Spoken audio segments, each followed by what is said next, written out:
Sejumlah nama calon gubernur DKI Jakarta kian menguat. Yang paling santer yakni mantan gubernur Jawa Barat Ridwan Kamil dan mantan gubernur DKI Jakarta Anies Baswedan. Ketua Umum Projo Budi Ari membocorkan isu pencalonan mantan gubernur Jawa Barat Ridwan Kamil di Pilkada DKI Jakarta.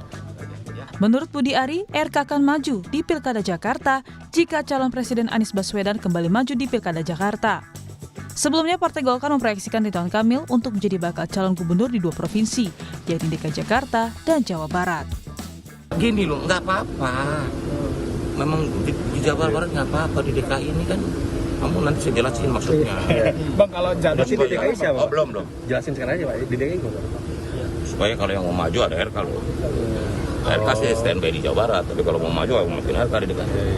Nggak menang RK. Hah? Namanya RK. Paham nggak? Ya, paham. Berarti buat ngantisipasi siapa? Ya yang nggak usah disebut namanya udah tahu. Yang tadi ya? Anies, ya. Kalau dia maju, RK. Kalau enggak, ya kita kasih. Gitu. Sementara Ketua DPP PKS Mardhani Alisera merespon soal usulan pencalonan kembali Anies Baswedan di Pilgub Jakarta. Sosok Anies dinilai punya kualitas dan integritas. Apresiasi Nasdem yang sudah menyebut nama Mas Anies Baswedan. Tapi kita hargai proses di Mahkamah Konstitusi. Insya Allah setelah ada keputusan Mahkamah Konstitusi akan ada jalan yang jelas, tegas, dan mudah. Mas Anies Baswedan orang yang punya kapasitas, punya integritas, punya kualitas. Dimanapun insya Allah akan memberi manfaat. Menanggapi namanya yang masuk dalam bursa DKI 1, Anies Baswedan mengaku saat ini hanya fokus persoalan sengketa hasil Pilpres di Mahkamah Konstitusi. Pilgub DKI itu seperti apa itu Pak Anies? Komunikasinya kita sekarang lagi menunggu MK. Jadi kita semua fokusnya di situ, tuntaskan proses ini sampai akhir. Sejumlah nama selain RK dan juga Anies Baswedan terus mencuat untuk mengisi kursi DKI 1. Di antaranya yang ini dari Partai Kebangkitan Bangsa ada nama Ida Fauzia, lalu dari Partai Nasdem ada juga nama Ahmad Saroni. Sedangkan PD Perjuangan mengakui menominasikan Tri Risma hari ini di Pilkada DKI Jakarta. KPU sudah menetapkan jadwal pemilihan kepala daerah serentak pada 27 November 2024, termasuk warga Jakarta yang bakal turut memilih pemimpinnya untuk 5 tahun mendatang. Tim Liputan Kompas TV.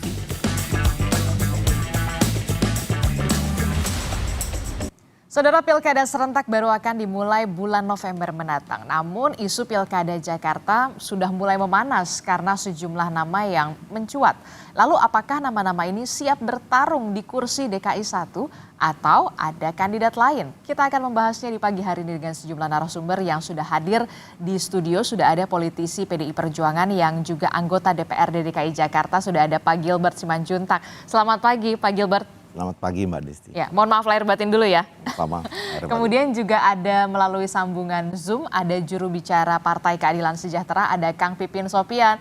Assalamualaikum Kang Pipin, selamat Idul Fitri, mohon maaf lahir batin dulu. Maaf lahir batin, taqabbalallahu minna wa minkum semuanya. Iya, kemudian juga ada Wakil Ketua Umum Partai Amanat Nasional, ada Mas Viva Yoga Mauladi. Selamat pagi, Assalamualaikum Mas Viva. Waalaikumsalam warahmatullahi wabarakatuh. Mohon maaf lahir batin ya. Mohon maaf lahir batin, Mbak. Ya, kemudian juga yang terakhir ada Direktur Eksekutif Indikator Politik, ada Mas Burhanuddin Muhtadi. Selamat pagi, Mas Burhan. Mohon maaf lahir batin dulu ya. Mohon maaf lahir batin juga. Iya, ini kita masih Pilpres memang sudah selesai, kemudian hari Senin besok akan ada putusan MK, tapi yang kemudian menjadi sorotan adalah soal Pilkada Jakarta ini. Kita tahu Jakarta menjadi barometer, magnet politik, dan yang sudah terang-terangan mencuatkan namanya adalah dari Partai Golkar yang menyebut ada nama Ridwan Kamil yang diberikan sinyal untuk maju. Nah, katanya nih ada lagi mencari sosok pendamping. Nah, Partai Amanat Nasional tampaknya sudah ada nama, ada Mbak Zita Anjani. Betul Mas Viva, seperti itu? Ya, dalam proses pilkada ini, PAN akan memprioritaskan kader-kader terbaiknya untuk maju di seluruh Indonesia, baik untuk calon gubernur wakil bupati, wali kota di seluruh Indonesia ada 545 nanti yang akan berkontestasi. Untuk DKI salah satunya Mbak Zita Anjani karena dia adalah wakil ketua DPRD DKI yang punya pengalaman setiap hari berjibaku dengan persoalan masyarakat di DKI Jakarta, dan yang kedua dia mewakili gender, mewakili netizen dan memiliki kapasitas yang cukup bagus, dan bagi kami Partai Amanat Nasional layak untuk dipertandingkan dan disandingkan. Proses untuk koalisi memang idealnya bagi kami adalah turunan dari Koalisi Indonesia Maju. Tetapi sekali lagi proses untuk koalisi itu antara konfigurasi politik nasional terkadang ada yang sama, terkadang ada yang berbeda dengan konfigurasi politik daerah. Nanti akan kita lihat dinamika politiknya, situasinya seperti apa. Intinya bahwa sekali lagi Partai Amanat Nasional akan mengusung kadernya untuk maju di kontestasi Pilkada DKI Jakarta. Salah satunya adalah nama Mbak Zita Anjani itu ya, Mas Viva. Kalau dari komunikasi politik sendiri dari Kang Emil dan juga Mbak Zita ini sebenarnya sudah ada komunikasi-komunikasi yang sudah dilakukan belum jauh sebelum ini? Komunikasi awal sudah, terutama dari internal Koalisi Indonesia Maju. Nah, nanti akan kita lihat perkembangannya, proses komposisinya dan dinamika selanjutnya. Karena untuk Pilkada DKI, suara PAN, kursi PAN cukup lumayan banyak, dan itu memberikan kontribusi yang positif bahwa PAN memiliki basis massa yang cukup lumayan di DKI, dan itu menjadi modal dasar dalam proses untuk pemenangan di Pilgub DKI Jakarta nantinya. Komunikasi lanjut dan akan kita tuntaskan sampai menjelang hari H. Sekarang kita fokus untuk tanggal 22 April dulu untuk putusan Mahkamah Konstitusi. Oke, masih fokus dulu di putusan MK di 22 April, tapi kemudian komunikasi memang sudah dibangun dengan Kang Emil bersama Mbak Zita. Ya kita lihat saja nanti apakah ada chemistry dan kemudian bagaimana respon dari warga Jakarta sendiri. Nah kalau dari PDI Perjuangan sendiri nih, saya mau tanya Pak Gilbert, gimana nih kalau dari PDI Perjuangan, tahapan apa yang sekarang saat ini dilakukan? Ada informasi yang kemudian mencuat adalah nama Mensos Bu Risma, benarkah demikian? Baik, makasih. Nama tentu kita punya beberapa calon nama, tetapi kalau melihat tahapan, sekarang kan masih tahapan penjaringan ya. Betul. Selain nama Bu Risma yang tentu mencuat, dan itu sudah lama dari tahun 2000 semenjak beliau lepas dari Surabaya. Betul. Waktu itu sudah banyak warga Jakarta, dan malah sudah ada Paguyuban yang kemudian mencalonkan beliau. Kemudian ada nama Pak Aming ya, Pak Adi Wijaya, Ketua DPD. Kemudian nama Pak Hendar Prihadi, mantan wali kota yang sekarang Ketua Lembaga Keuangan, Pembayaran. Kemudian ada beberapa nama-nama yang lain seperti Pak Abdullah Azwar Anas juga pernah mencuat di Jakarta.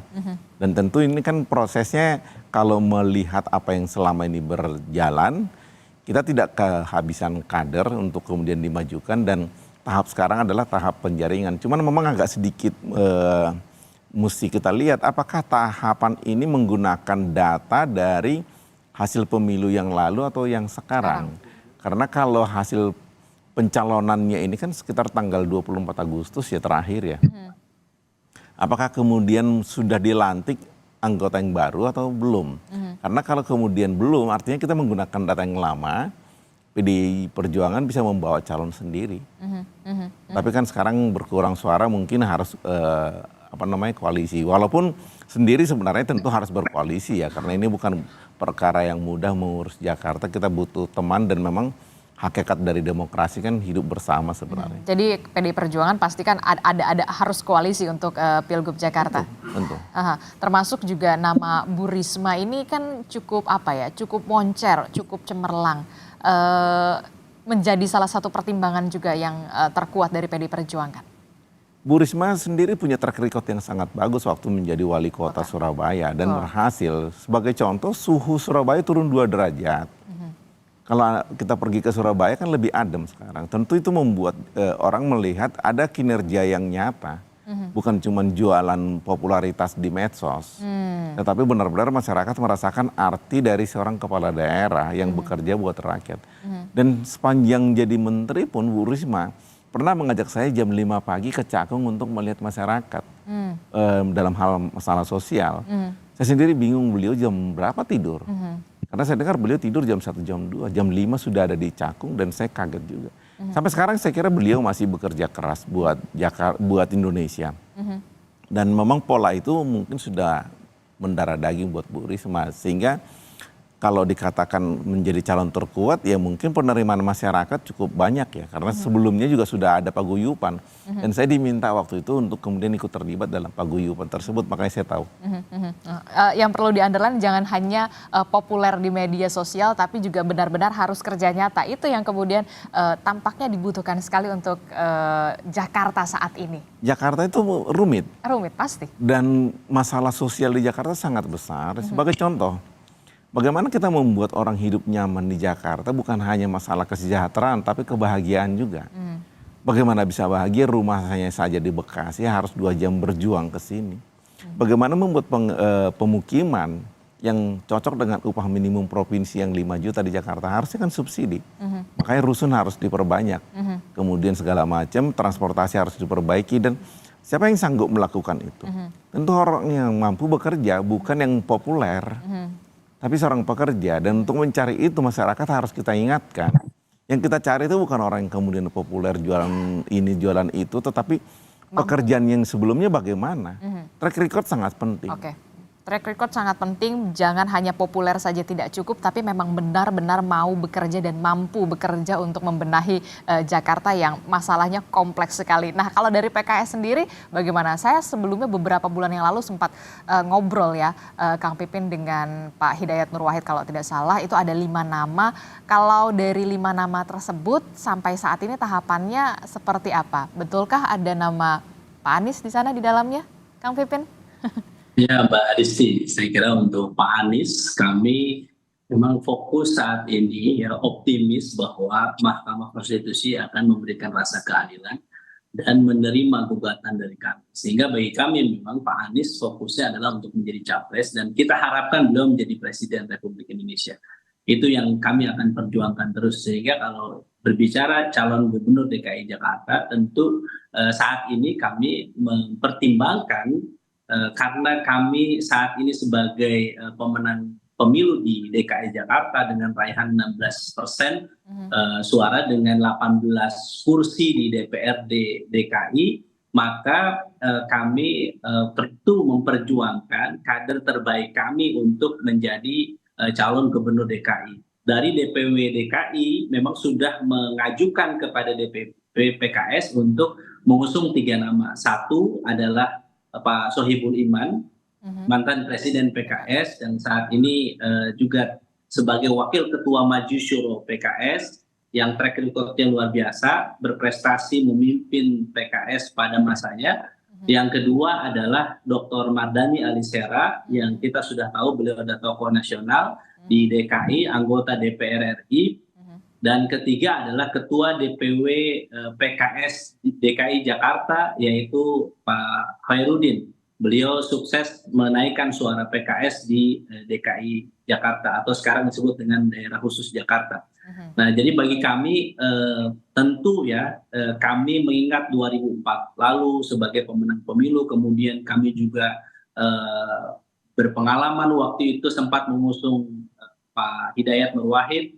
Dan terakhir Pak Anies Baswedan, 2 pemilu kemarin terakhir menjadi pembelajaran bagi kami bagaimana di 2024 nanti pada pilkada serentak kami akan berusaha sekuat tenaga untuk bisa memenangkan pilkada nanti terutama di daerah khusus Jakarta. Oke. Tapi tentu kami tidak akan menutup peluang dari kandidat lain. Tapi prioritasnya dari internal PKS sendiri yang kemudian dimajukan ya Kang Pipin ya. Walaupun memang ada tokoh-tokoh lain di luar PKS dari eksternal dan apa pertimbangannya?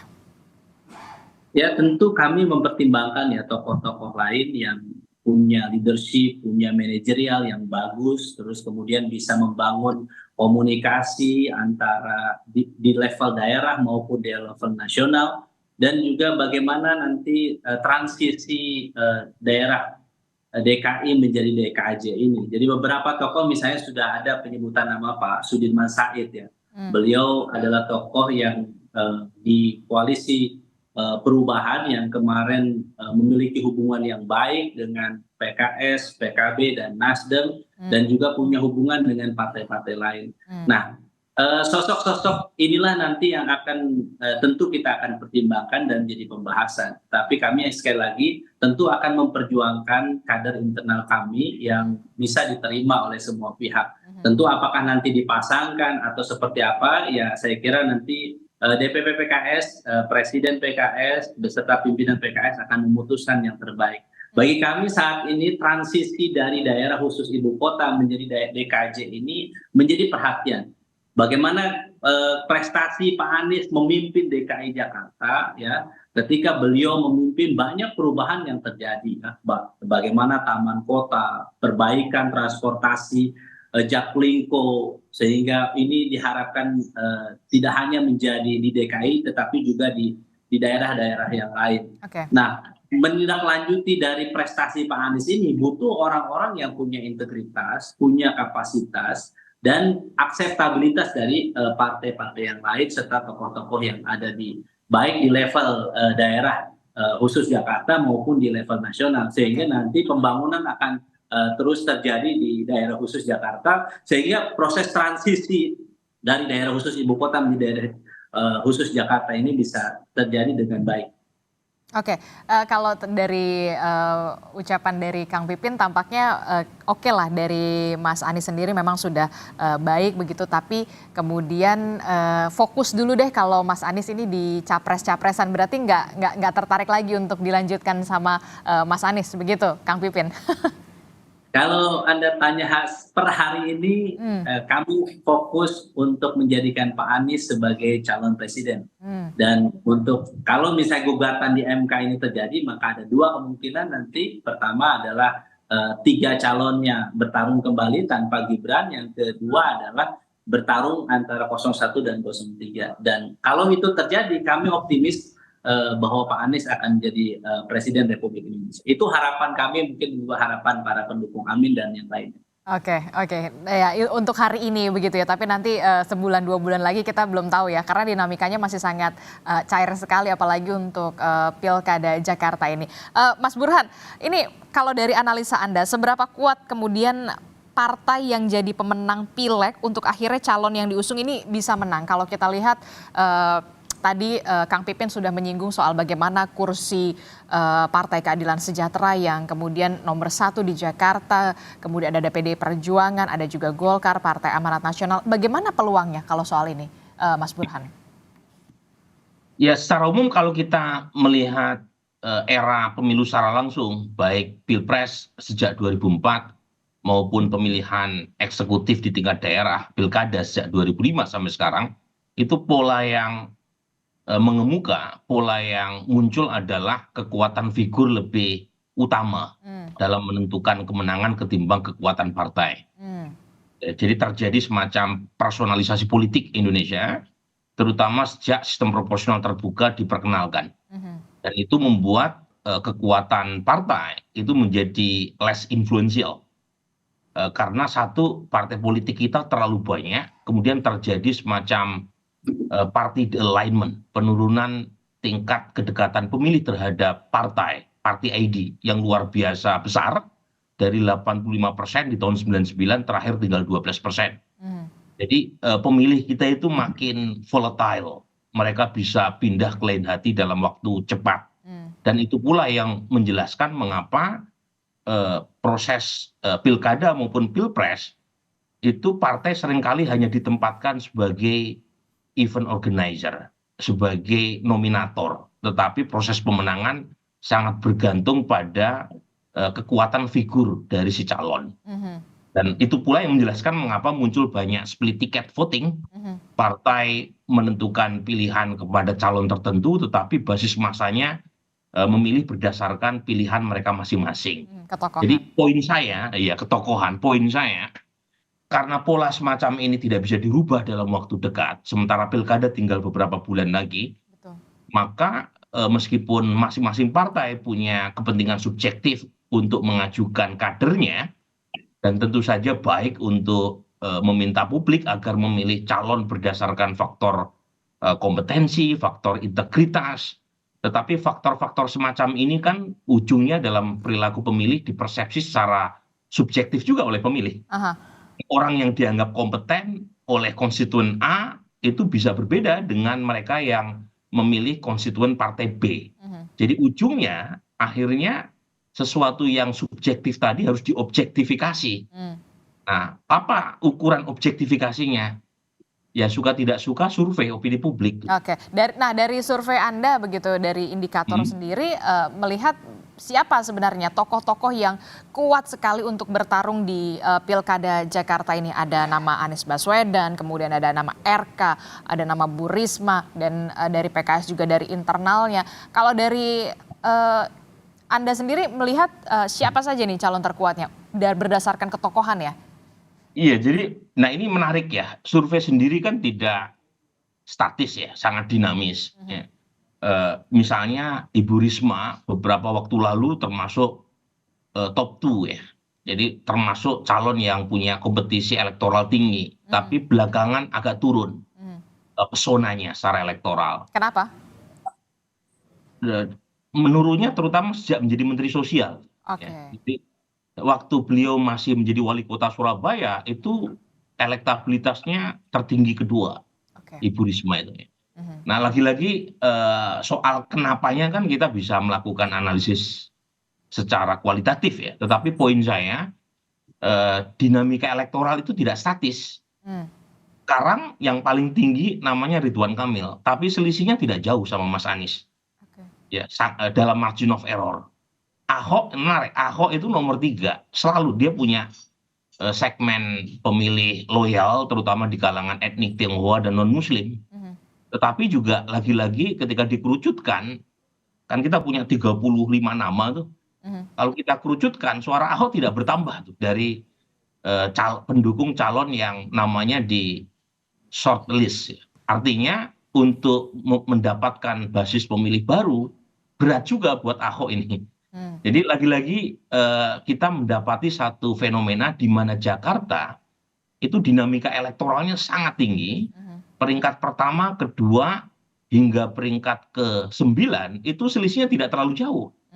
Jadi masih membuka pintu buat siapapun. Karena toh proses nominasi masih berlangsung hingga bulan, kalau nggak salah Agustus ya, baru proses pendaftaran ya Pak Gilbert. Artinya masih jauh, dan yang menarik, partai-partai di Jakarta juga tidak ada yang sangat dominan. PKS menang betul, tapi persentasenya 16, sekian persen.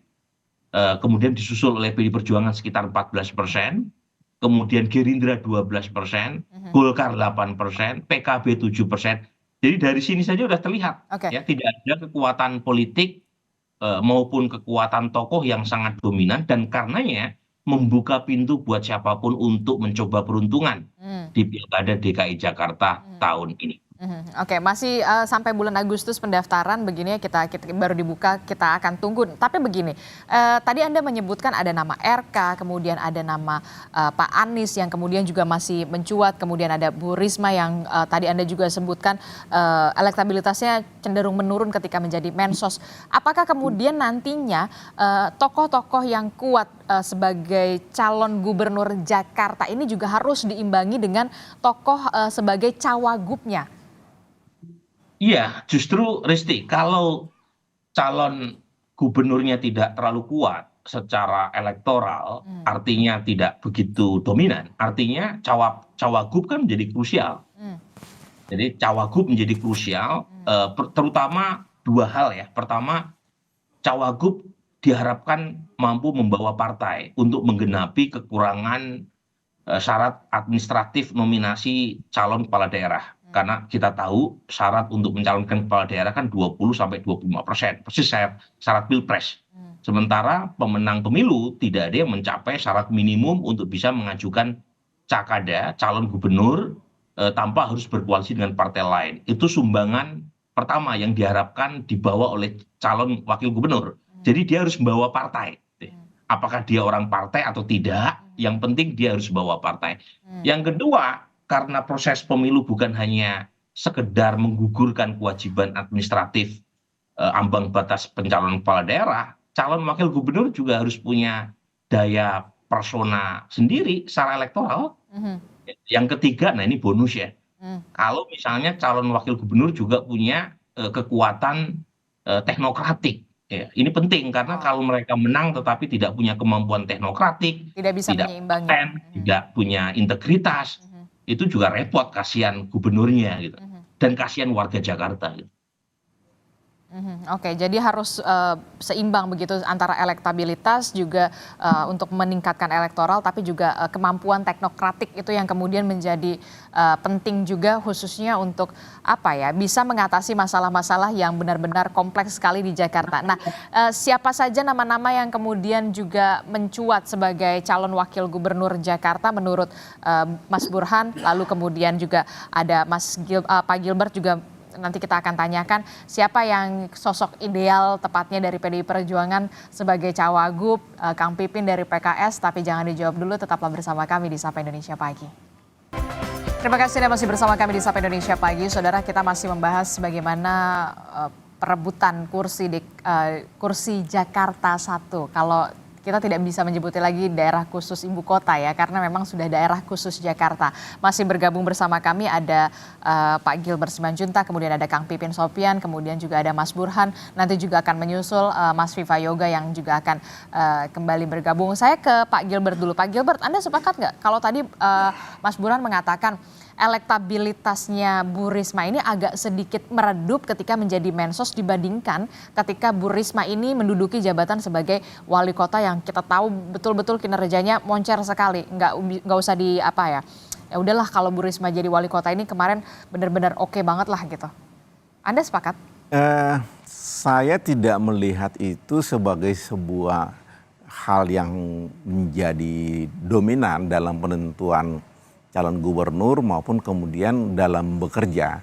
Tentu proses yang terjadi selama ini kan Bu Risma itu digantikan posisinya de facto oleh Menteri Sosial yang baru yang kemudian pergi ke Jawa Barat, Jawa Tengah, Lampung. Iya kan? Presiden kan menjadi Menteri Sosial. Oh, oke. Ya, jadi tentu itu akan membuat suasana ini menjadi berubah. Peran sebagai Menteri Sosialnya berkurang. Kemudian Kepala Badan Pangan Nasional juga menjadi Menteri Sosial, menyalurkan. Ya ini membuat kemudian sepertinya peran Bu Risma kan menjadi berkurang. Tertutupi begitu.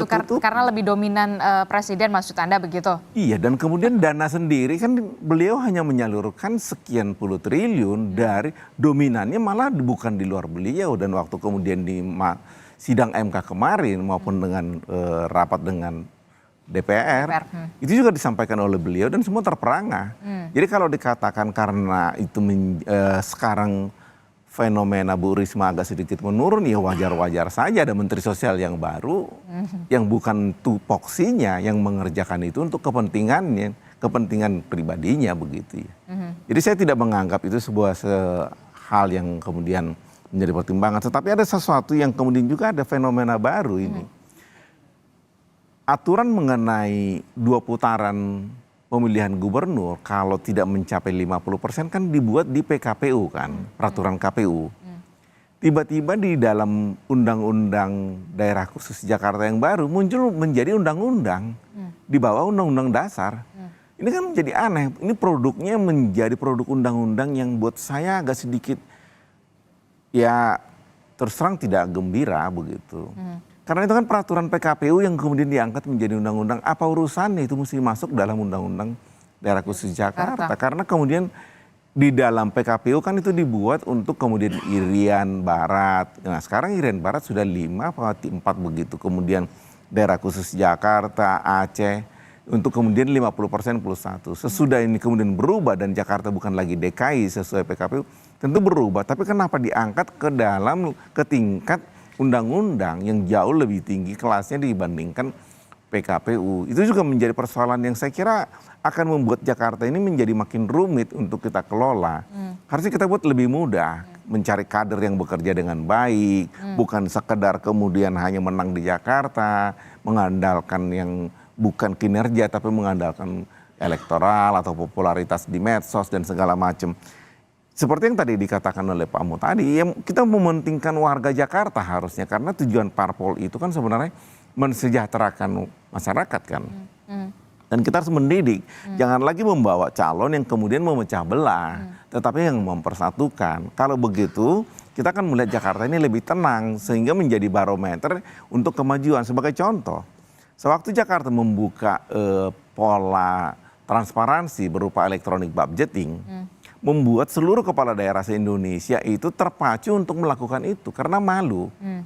Kemudian ada tuntutan dari masyarakat sekitarnya dia.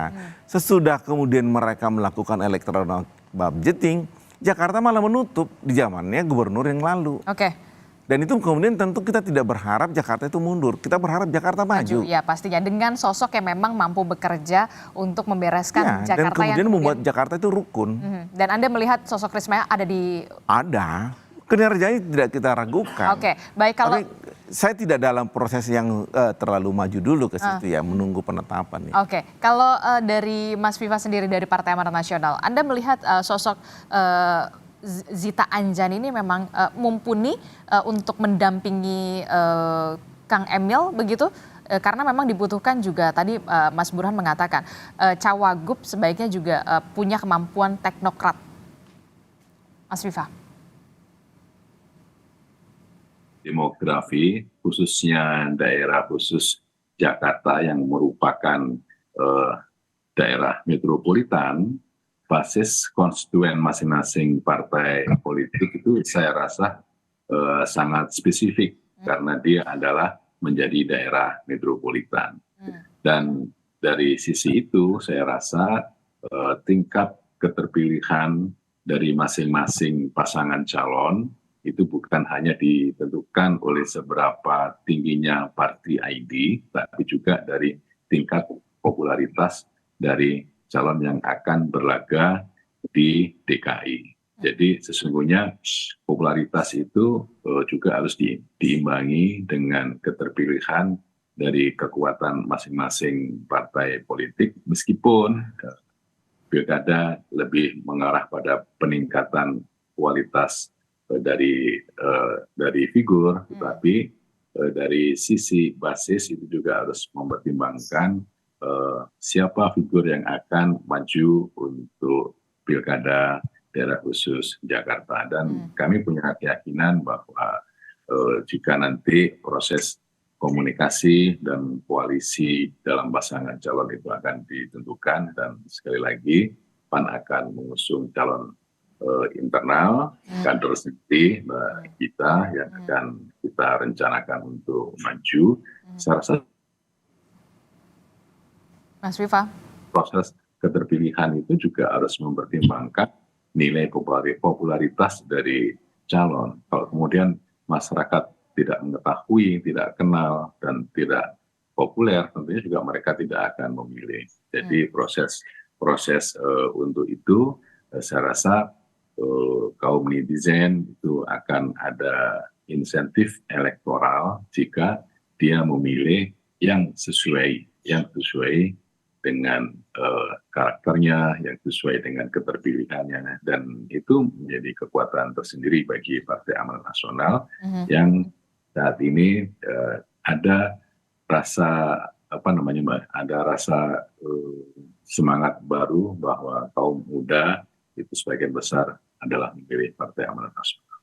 Kalau dari PKS sendiri akan berkoalisinya ancang-ancangnya kemana? Ataukah kemudian juga ke Partai Nasdem lagi? Ini kalau dari Partai Nasdem kan kalau tidak salah sudah ada menyodorkan nama Bung Sahroni. Gimana Kang Pipin? Setuju nggak? Ya, pasca kemarin ya, pembahasan terkait dengan Pilpres, salah satunya 3 partai ini sudah berkumpul.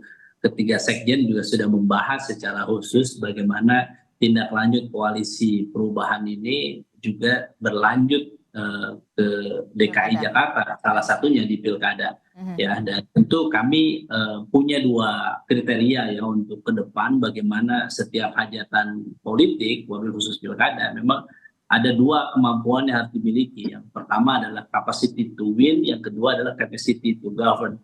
Jadi kemampuan untuk menang ini penting, sebagaimana kemampuan untuk mengelola kemenangan juga sangat penting.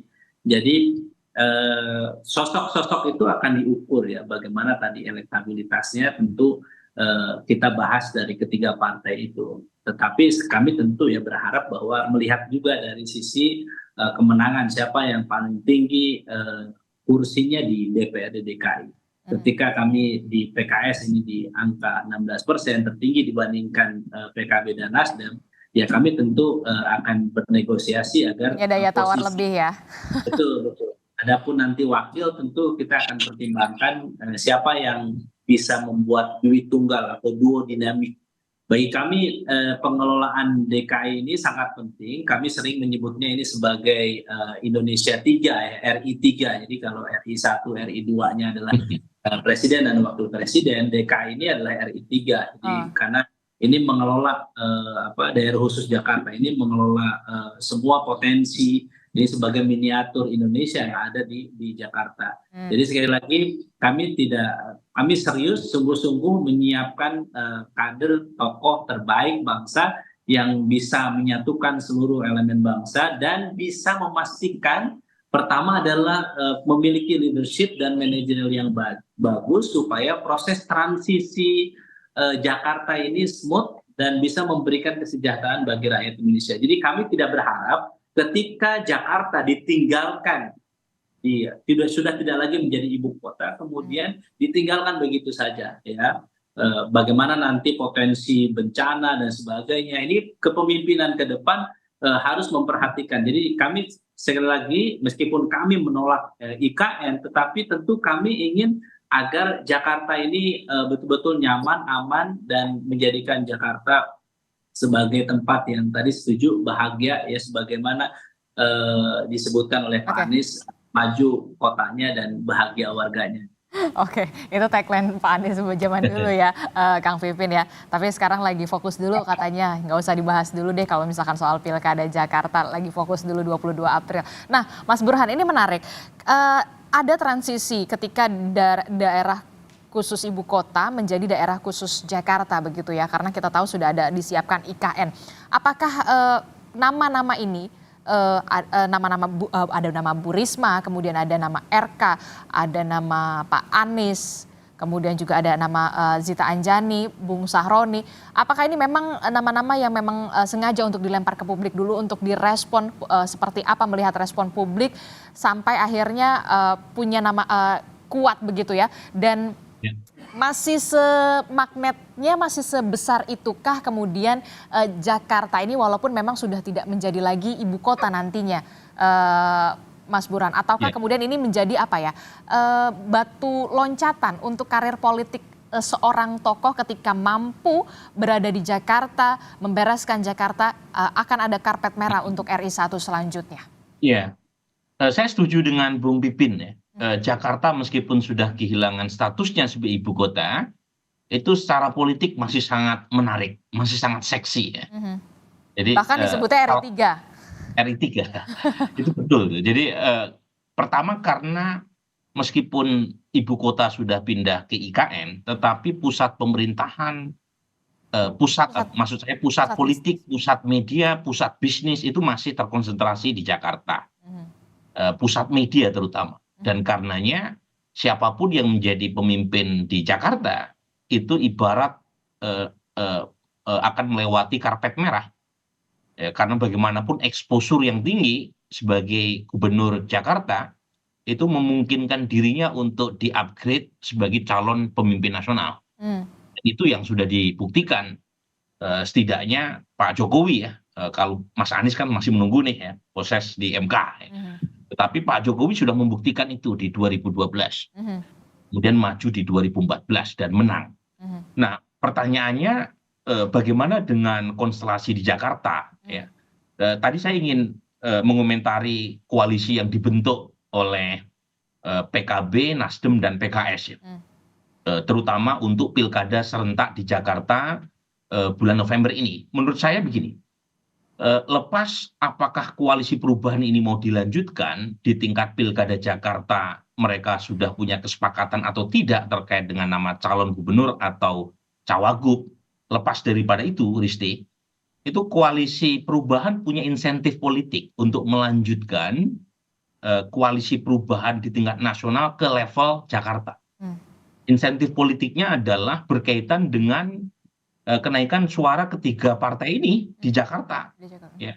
Ketika PKS menang di Jakarta, menurut Undang-Undang MD3, PKS adalah ketua DPRD Jakarta. Kemudian PKB naik 100% suaranya. Kemudian Nasdem juga naik. Nah, kalau ketiganya bersepakat dan kemudian menguasai DPRD, itu kan berarti turut menentukan AKD, alat kelengkapan dewan di Jakarta. Jadi lepas siapapun calon mereka, ketiga partai koalisi pendukung Mas Anies ini punya insentif politik untuk melanjutkan koalisi mereka di tingkat lokal. Karena ada insentif yang mau dikejar tadi, yaitu mendominasi AKD. Nah, pertanyaannya, apakah ini akan berlanjut sampai pada proses penentuan calon gubernur? Nah, ini yang menurut saya cukup tricky ya. Nah, kenapa begitu? Dari nama-nama yang kita uji, 35 nama itu,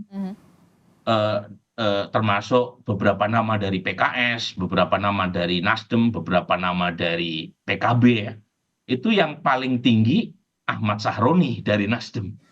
Sementara Nasdem suaranya jauh di bawah PKS di Jakarta. Aduh, gimana tuh? Hanya apakah PKS apakah PKS akan legowo gitu menyerahkan? Itu pertanyaan penting tuh. Dan yang kedua mungkin, apakah dengan mendukung Ahmad Sahroni menjamin kemenangan buat koalisi yang akan dibawa oleh tiga partai ini? Karena kita tahu meskipun Ahmad Sahroni suaranya peringkat keempat, tetapi elektabilitasnya dibanding peringkat pertama, kedua, dan ketiga agak jauh. Karena suara Ahmad Sahroni masih single digit. Gitu ya.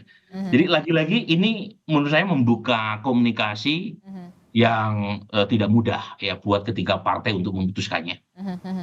Nah, itu kan tadi Anda sedang mereview bagaimana soal koalisi di koalisi Indonesia, koalisi perubahan begitu ya. Ada PKB, Nasdem, dan juga PKS. Nah, lalu bagaimana dengan PDI Perjuangan? Anda melihat akan kemana berkoalisi ini untuk PDI Perjuangan sendiri, untuk di Jakarta? Yang jelas, PDI Perjuangan sulit untuk mereplikasi koalisi di tingkat nasional untuk bisa diwujudkan kembali di Jakarta. Mengapa begitu? Karena suara P3 juga tidak kompetitif. Ya. Sementara suara PDI Perjuangan turun di Jakarta. Dan tidak cukup untuk mengajukan calon sendiri kalau hanya mengandalkan koalisi PDI Perjuangan dan P3. Termasuk dengan menggandeng Perindo dan Hanura sekalipun. Jadi suka tidak suka, ya, PDI Perjuangan harus menjalin koalisi dengan partai lain di luar dari koalisi yang mereka bentuk di tingkat nasional. Seperti kemungkinannya, peluangnya? Ya mungkin bisa saja misalnya dengan Gerindra gitu ya, karena sekarang kan tidak ada sesuatu yang mustahil ya. PDI Perjuangan tidak ada masalah dengan Pak Prabowo, masalah PDI Perjuangan dengan Pak Jokowi. Jadi bisa saja kan dengan Gerindra, sementara Gerindra mungkin masih terikat dengan Bung Viva Yoga gitu ya, dan Golkar. Jadi ini yang menurut saya sangat cair dan kita tidak bisa membidik ya analisis berdasarkan peta hari ini, karena apapun bisa terjadi sampai bulan Agustus nanti pada waktu proses nominasi atau pendaftaran calon kepala daerah. Dan jadi konfigurasi politik sangat menentukan, bukan semata-mata elektabilitas, tapi juga peta koalisi di tingkat nasional, termasuk hubungan PDI Perjuangan dengan Gerindra, dengan Pak Prabowo, itu juga turut menentukan apakah PDI Perjuangan akan berkoalisi dengan salah satu partai pendukung Pak Prabowo atau bahkan berkoalisi dengan Bung Pipin. Itu sesuatu yang kita perlu lihat ya beberapa bulan ke depan. Oke, respon Anda, Pak Gilbert, singkat saja soal koalisi PDI Perjuangan, peluangnya ya ke Gerindra gitu, tapi gimana nih? Saya kira bukan cuma dengan Gerindra, dengan PKS pun kita siap bekerja sama dan itu udah pernah kita lakukan. 2000 berapa waktu di Solo, waktu Jokowi menjadi wali kota. kita bekerja sama dengan PKS membawa Jokowi di Solo, kemudian di Sulawesi Selatan dan berbagai daerah lainnya. Kita bekerja sama dengan PKS. Artinya bukan cuma dengan Gerindra, dengan partai manapun kita siap bekerja sama sepanjang rakyat diuntungkan. Bukan kemudian karena transaksi dagang sapi ya. Tetapi kalau untuk kebaikan, dan itu akan sangat baik untuk menghindari friksi-friksi di masyarakat sebenarnya. Sepanjang itu kemudian kita bawa kandidat yang baik, kemudian menghindari adanya benturan-benturan yang terlalu frontal di bawah. Dengan partai manapun PDI Perjuangan sangat terbuka. Oke, sangat terbuka. Kita akan lihat bagaimana komunikasi politiknya karena dinamikanya masih cair juga. Kang Pipin, singkat saja, kalau dari PDI Perjuangan terbuka juga untuk berkoalisi dengan PKS. Iya, kami terbuka dengan partai manapun ya. Karena tadi kami menyebutnya bahwa pilkada ini bagian dari upaya untuk menurunkan ketegangan politik di tingkat nasional. Jadi ketika belum tentu di nasional kita punya kubu-kubuan di tingkat nasional, kemudian di bawah terjadi kondisi yang sama. Jadi bagi kami ini adalah upaya untuk menurunkan tensi, dan tadi di bawah ini chemistry masing-masing tokoh juga berbeda.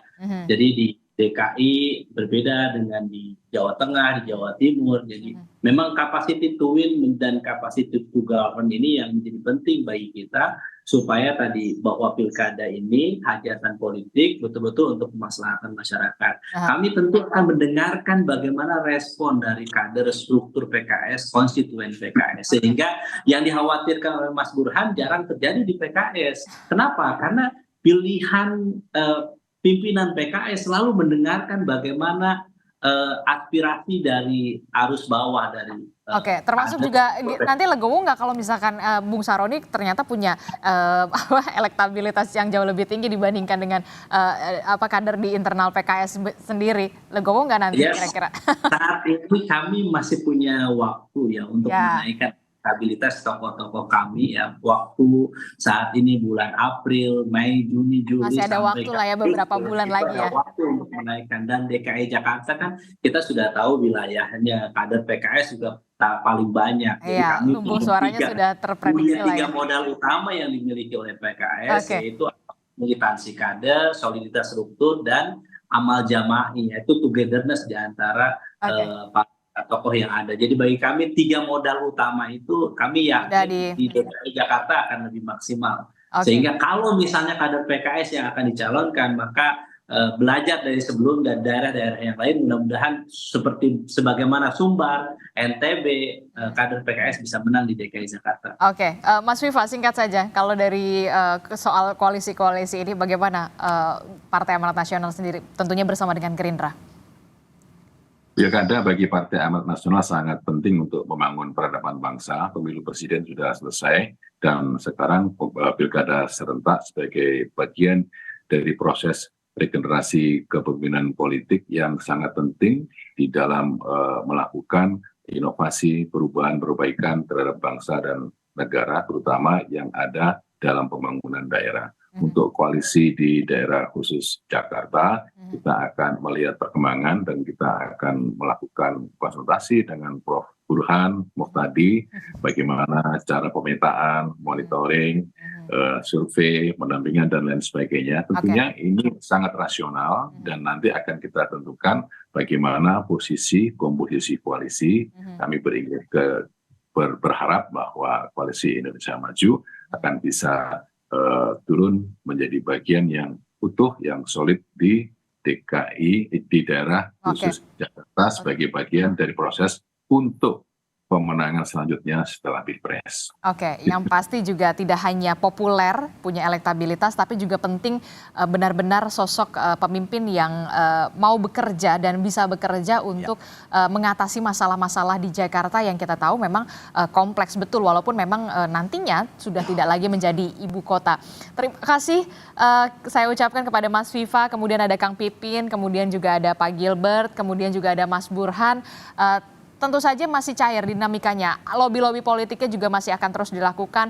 PDI Perjuangan juga membuka kemungkinan koalisi kepada partai politik mana saja untuk daerah khusus Jakarta tentu saja ya. Terima kasih Bapak-bapak telah bergabung bersama kami. Selamat pagi, sehat selalu. Pagi, Terima kasih. Assalamualaikum. Ya, assalamualaikum.